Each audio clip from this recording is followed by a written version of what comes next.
Good morning. मैं मोहित कटारिया स्वागत करता हूं आपके अपने यूट्यूब चैनल न्यू फिजिक्स पर।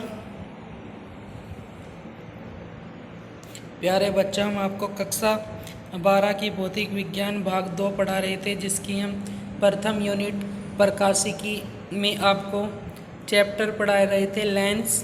तो कल हमने आपको लेंस के बारे में बताया था कि लेंस कितने प्रकार के होते हैं, कहाँ पर उनकी फोकस दूरी होती है,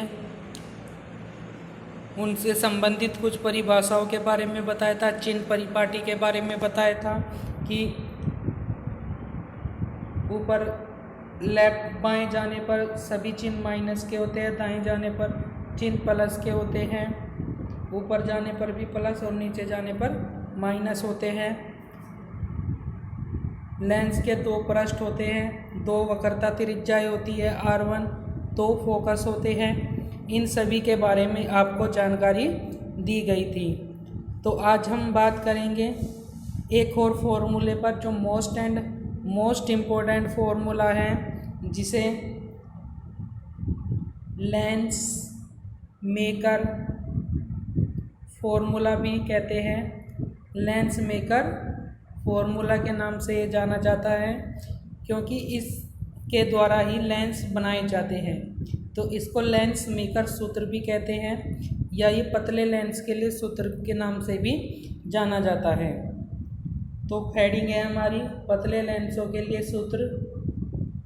पतले लेंसों के लिए सूत्र या लेंस मेकर सूत्र।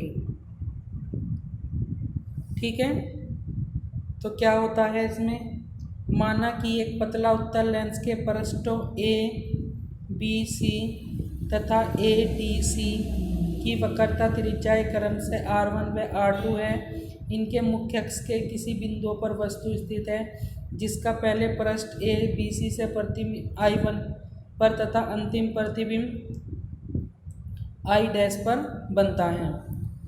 मैं आपको पहले चित्र समझा देता हूँ क्या है। ये हमारे पास कोई एक उत्तल लेंस है, ये इसकी मुख्य अक्ष है। यहाँ पर कहीं पर वस्तु रखी हुई है, यहाँ से किरण जाती है, लेंस पर गिरती है। लेंस के गिरने के पश्चात वो क्या हो जाती है, परावर्तित हो जाती है, यानी किसी एक बिंदु पर एकत्रित हो जाती है। फिर ये आई वस्तु का काम करती है, और फिर इसका जो प्रतिबिंब है वो यहाँ पर I' पर बन जाता है। लेंस के दोनों ओर विरल माध्यम है, यानी वायु है, और जो लेंस है वो सघन माध्यम है। यानी लेंस किस चीज़ का बना हुआ है, कांच का, तो उसके लिए सघन माध्यम होगा। एंड तो इस पृष्ठ की त्रिज्या R1, इस पृष्ठ की त्रिज्या इस वाले पृष्ठ की त्रिज्या R1 और इस पृष्ठ की त्रिज्या R2 है। O से इस यहाँ तक की दूरी U कहलाएगी, और इस O से ही ये पूरी दूरी कितनी कहलाएगी, V कहलाएगी, जहाँ पर प्रतिबिंब बनेगा। फिर ये वस्तु का काम करेगा, फिर यहाँ से ये U कहलाएगा।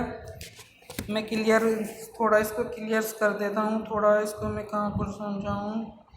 चलो मैं यहीं पर ही इसको दोबारा से समझा देता हूँ।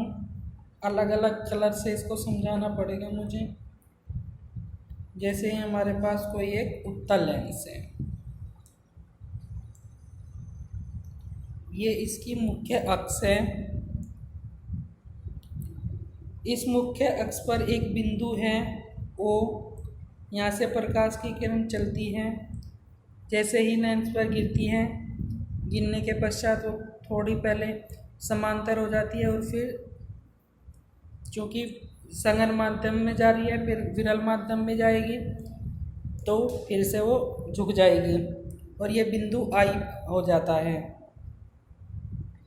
फिर ये बिंदु I वस्तु का कार्य करता है, और एक अन्य प्रतिबिंब I' यहाँ पर बन जाता है। इतनी चीज़ें क्लियर हैं। इधर की वक्रता त्रिज्या R1 है, और इधर की वक्रता त्रिज्या R2 है। ये इसका मध्य बिंदु है।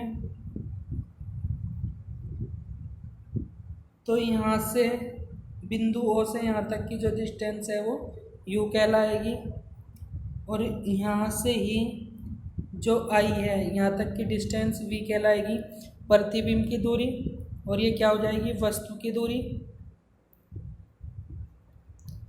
फिर ये इतनी वस्तु का काम करेगी, और ये फिर यहाँ से यहाँ तक का v2 प्रतिबिंब का काम करेगी। तो ये चीज़ें इसमें बताई गई है।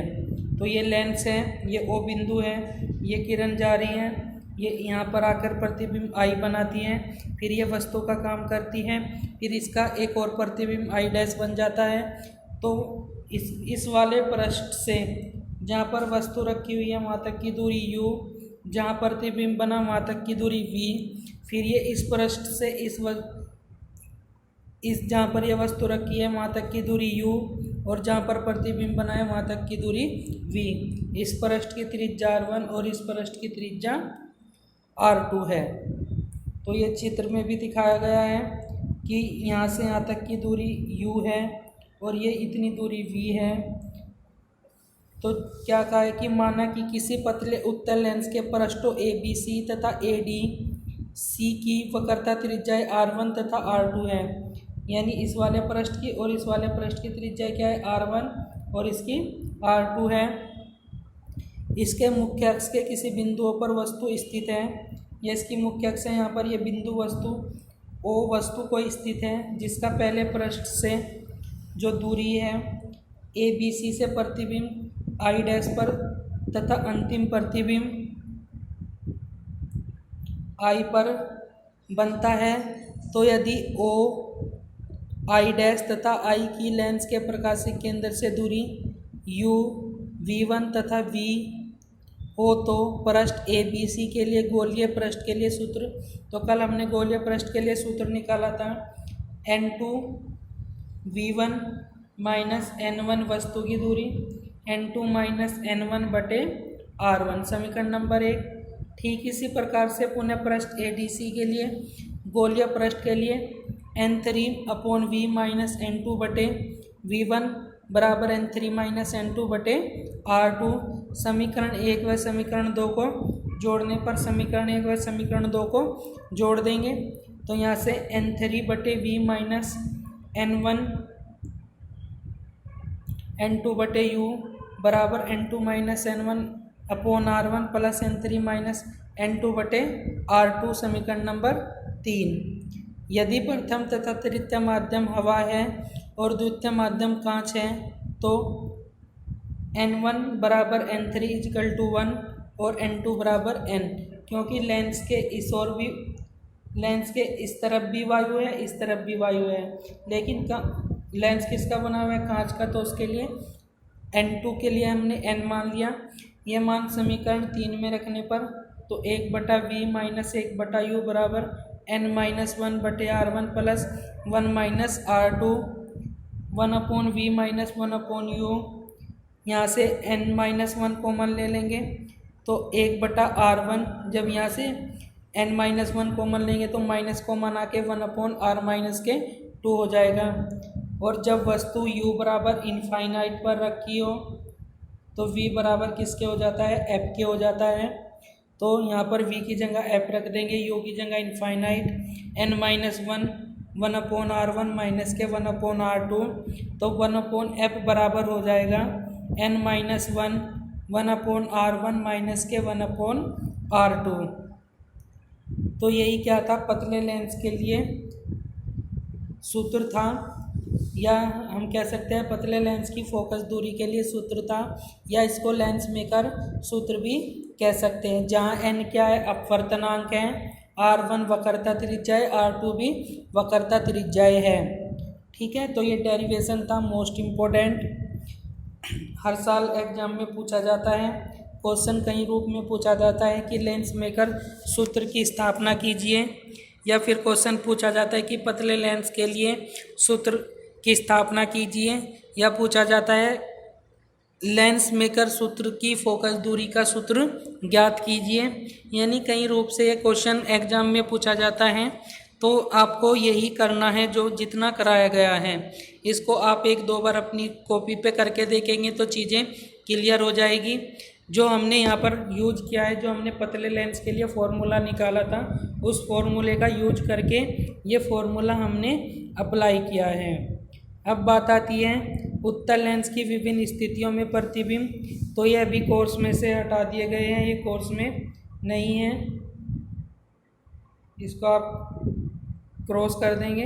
फिर भी मैं आपको थोड़ा समझा देता हूँ कि जब वस्तु कहाँ पर रखी हो, अनंत पर रखी हो, तो जो प्रतिबिंब है द्वितीय फोकस पर बनता है, वास्तविक बनता है, उल्टा बनता है और वस्तु से छोटा बनता है। ठीक है। जब वस्तु इनफाइनाइट और वक्रता केंद्र C के मध्य रखी हो तो प्रतिबिंब F तथा C के मध्य बनता है, उल्टा बनता है और वास्तविक बनता है। जब वस्तु C पर रखी हो तो प्रतिबिंब भी C पर ही बनता है और वस्तु के बराबर बनता है, वस्तु से वास्तविक बनता है, उल्टा बनता है और वस्तु के बराबर बनता है। अगर वस्तु C तथा F के मध्य रखी हो तो फिर जो वस्तु प्रतिबिंब है C तथा इनफाइनाइट के मध्य बनता है, वास्तविक बनता है, उल्टा बनता है और वस्तु से बड़ा बनता है। अगर वस्तु फोकस दूरी पर रखी हुई है, फोकस पर रखी हुई है तो प्रतिबिंब अनंत पर बनता है, वास्तविक बनता है और बहुत बड़ा बनता है। तो ये चीज़ें आपको याद रखनी है। अवतल लेंस के लिए भी होता है। और जो ये क्वेश्चन है लेंस के UVF में संबंध, ये भी कोर्स से हटा दिया गया है और न्यूटन के फॉर्मूला ये भी कोर्स से हटा दिया गया है। जो क्वेश्चन पूछा जाता है वो रेखीय आवर्धन का पूछा जाता है। किसी भी लेंस के द्वारा बने प्रतिबिंब की लंबाई और वस्तु की लंबाई के अनुपात को रेखीय आवर्धन कहते हैं। रेखीय आवर्धन M बराबर I/O होता है। या यहाँ से एक और रिलेशन निकल के आता है, क्या? M बराबर I/O इजगल टू V/U। ये भी यहाँ पर क्वेश्चन, इस पर भी न्यूमेरिकल बनते हैं। जो जिस तरह से हमने दर्पण में रेखीयावर्धन अक्षमता निकाली थी, ये लेंस की है, तो इसको याद कर लेंगे और इसमें कुछ नहीं है और ये पूछा नहीं जाता। तो ये इतना आपको केवल जो लेंस मेकर फॉर्मूला है इसमें से केवल वो करना है। ये आपको कल कराई दिए गए थे। प्रथम फोकस भी करा दिया था, द्वितीय फोकस करा दिया था, चिन्ह परिपाटी आपको करा दी गई थी, इसके बारे में भी आपको बता दिया था। पतले लेंस के लिए सूत्र के लिए हमने आपको बता ही दिया है। ठीक है, तो आप इसको रिवाइज करेंगे और अपनी कॉपी में लिख कर देखेंगे। वीडियो अच्छी लगी है तो वीडियो को लाइक करना, शेयर करना, कमेंट करना और ज़्यादा से ज़्यादा इसको अपने दोस्तों